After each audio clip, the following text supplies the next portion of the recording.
Ya, Pak Fikri, tadi kan Anda katakan bahwa secara umum itu memang masih ada peluang untuk, menghasilkan cuan. Nah, kalau begitu Pak, saya minta kiat atau tips-tips apa saja yang sebaiknya dilakukan oleh investor dan para trader?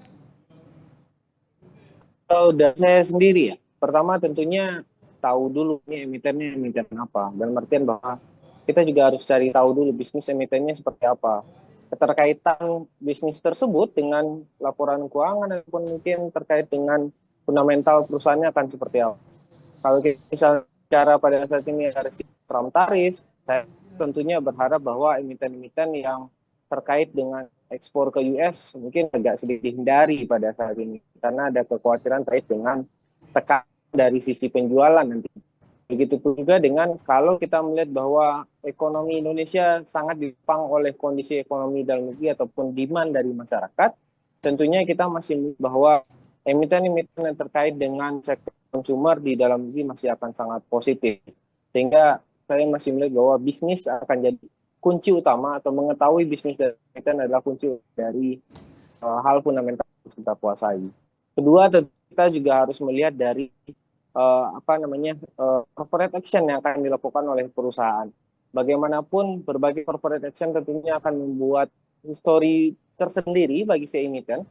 Tentunya ini akan merubah apakah itu bisnisnya ataupun laporan keuangannya atau mungkin pemilikan saham dan lain-lain yang tentunya juga akan berdampak pada bagaimana kondisi perusahaan tersebut dalam masa mendatang. Lalu mungkin yang ketiga yang juga perlu kita lihat adalah dari sektor fundamentalnya. Ada berbagai hal fundamental yang harus kita kuasai tentunya, setidaknya kita juga harus tahu tentang bagaimana revenue dari perusahaan, bisnisnya seperti apa, dan dorongan dari masing sektor bisnis ke pendapatan perusahaan secara keseluruhan seperti apa, net gearing rasio seperti apa, ataupun mungkin resiko dari sisi keuangannya seperti apa.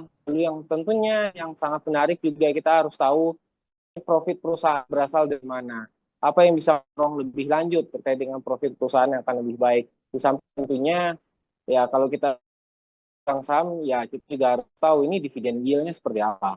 Agar nanti ya kalau kita melakukan investasi tentunya kita mendapatkan imbal tidak hanya dalam bentuk harga tapi juga dalam bentuk share dari hasil atau yield yang dibagikan oleh si perusahaan.